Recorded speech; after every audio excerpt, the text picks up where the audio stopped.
Настоящая проблема человечества в том, что у нас пещерные эмоции, средневековые социальные институты и богоподобные технологии.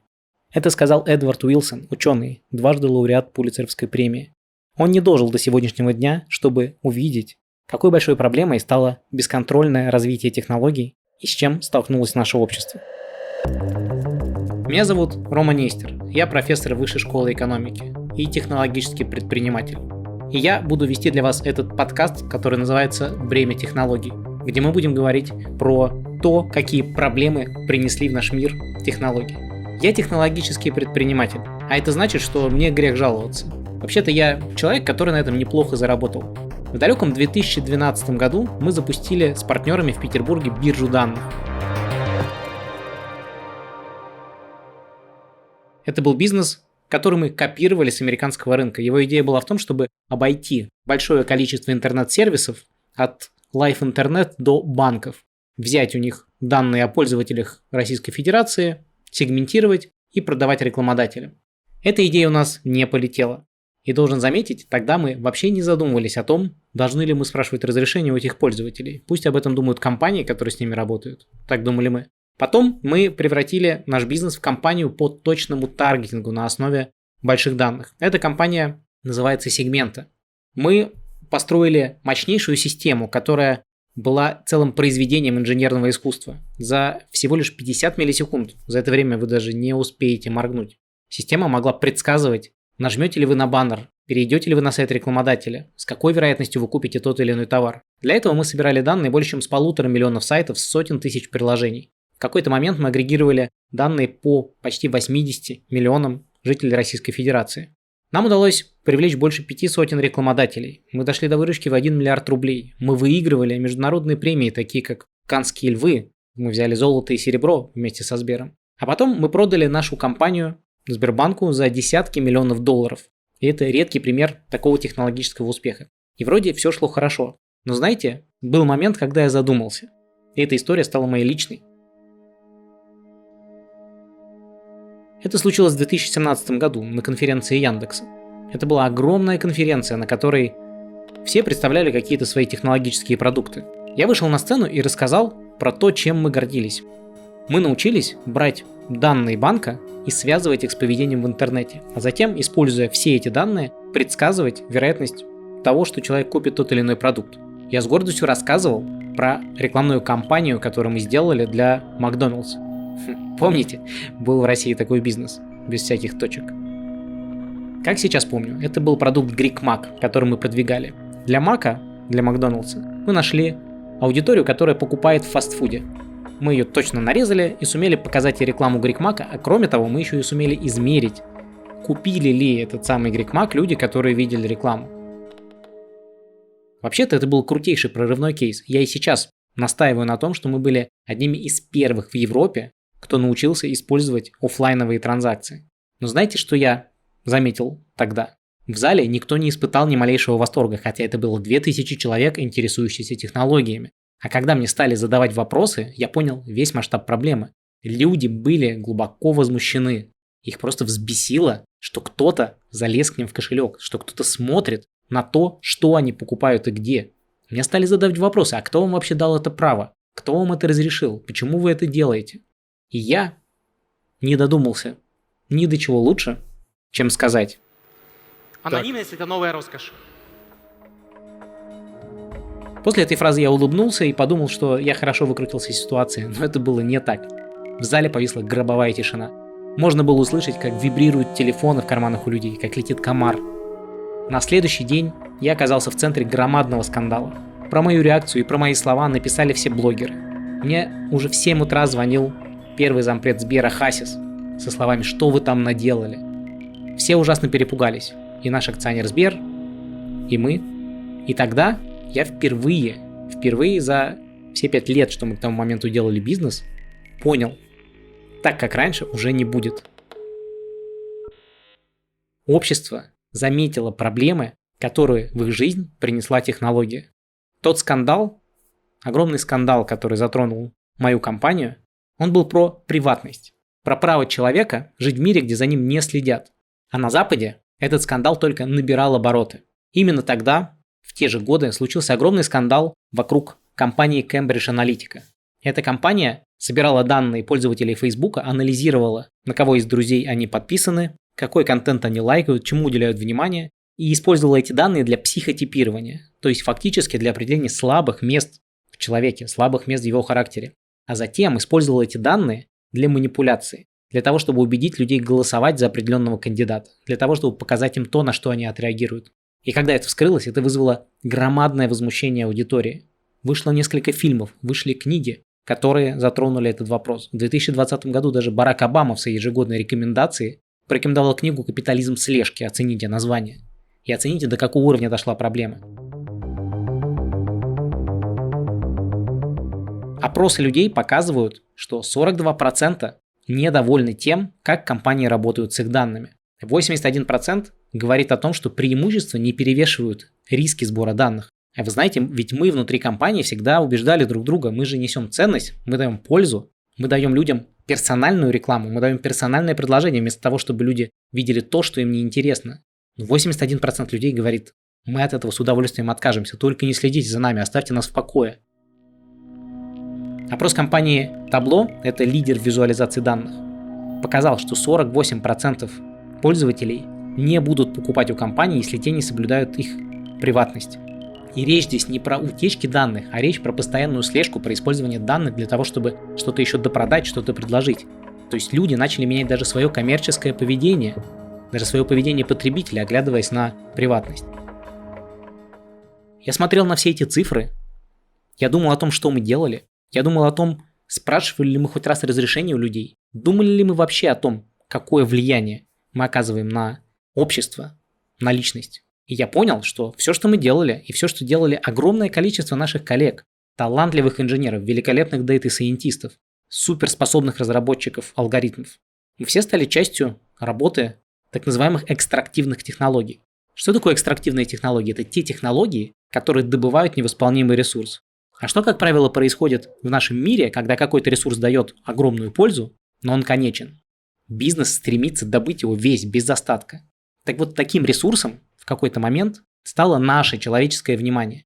Задумайтесь, в среднем на 2022 год люди проводят 7 часов перед экраном. Это все время, которое можно использовать для продажи им чего-то, для вовлечения их в цифровые продукты, для того, чтобы они по уши оказались в какой-то из цифровых вселенных, которые создают и на которых зарабатывают большие компании. Это почти 40% времени бодрствования, а есть страны, где это даже 60%.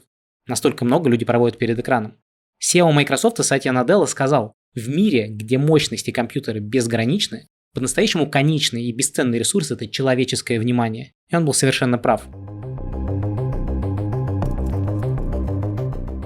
Такие люди, как я, как мои коллеги по компании, весь свой талант и весь свой интеллект направляли на то, чтобы создавать еще более совершенные технологии, которые могут это внимание привлечь, взломать, использовать. В 2009 году компания Apple внедрила push-уведомления, то есть то, что заставляет ваш телефон в кармане завибрировать и поднести его к глазам. В день средний смартфон получает 46 уведомлений, то есть наша жизнь стала разорванной между всеми этими уведомлениями. В среднем за день телефон проверяют 96 раз, это раз в 10 минут. И представьте себе, 16% американцев по одному из запросов проверяют его даже во время секса. Я надеюсь, что хотя бы наш подкаст вы слушаете в несколько более подходящем и спокойном месте. Все это придумали инженеры. Пуши, способы привлечь внимание, способы привлечь это максимально эффективно. Подумайте о том, например, как устроен Facebook и его уведомления. Оно красного цвета, оно появляется у вас на экране, и это сознательно выбранный инженерами цвет опасности. Это цвет, на который мы не можем отреагировать. Этот цвет мог быть любого другого цвета, но он сделан таким, чтобы вы еще больше минут, еще больше времени провели в этом приложении. И это только один из примеров того, что создают талантливые инженеры для того, чтобы забрать еще больше часов вашего внимания, вашего времени. Значительная вещь случилась, когда появились смартфоны, они объединили больше 1,5 миллиарда людей. И это разрушило последнюю границу между нами и технологиями. Если раньше вы могли выключить компьютер, закрыть свой ноутбук, то теперь технология всегда с вами в кармане. Она всегда может оказаться перед вашими глазами. И это стало последней границей в борьбе за внимание человека, где мы, скорее всего, уже окончательно проигрываем. Время, которое люди проводят перед смартфоном, выросло с 3 часов 15 минут в день до 4 часов 15 минут.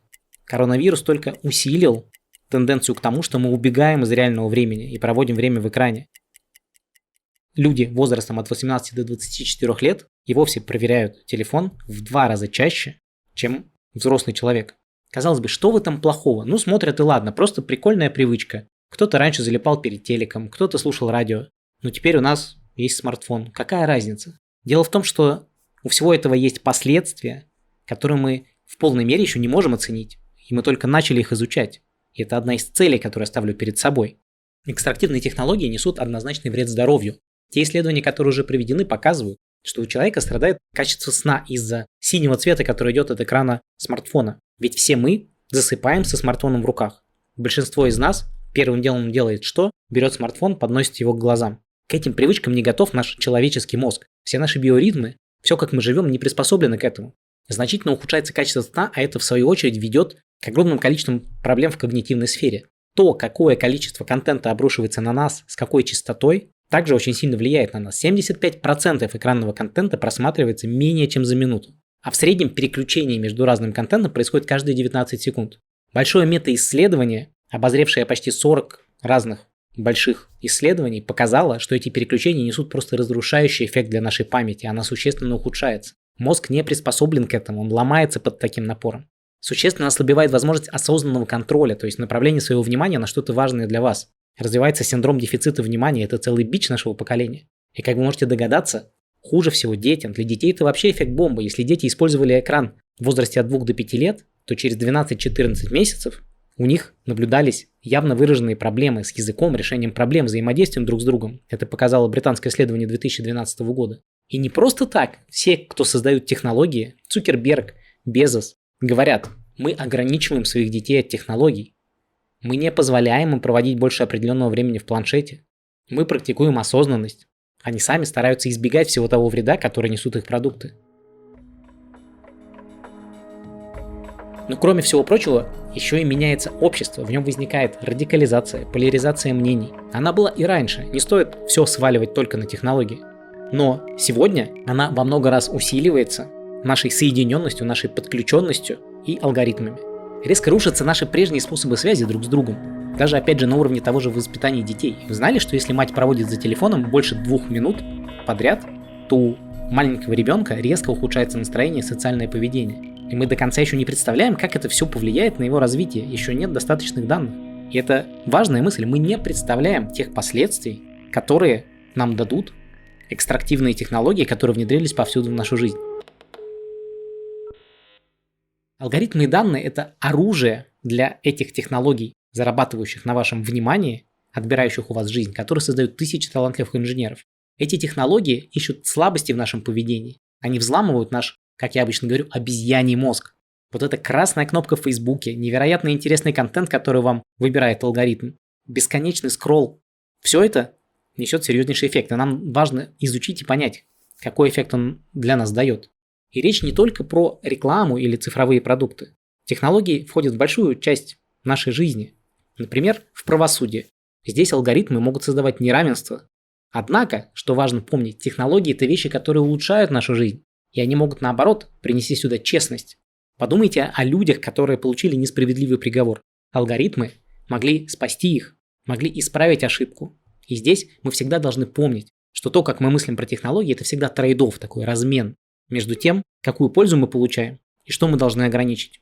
Нет ничего хуже, чем возмутиться и начать все запрещать. Как вы знаете, наши законодатели часто идут именно таким путем. Я часто спрашиваю моих студентов, нужно ли делиться, нужно ли разрешать передавать медицинские данные. И почти все они говорят нет. И тогда я спрашиваю их, а представьте, если бы мы могли делиться объемом медицинских данных, если бы мы могли бы учить на них нейросети, это помогло бы ставить более точный диагноз, а это спасенные жизни.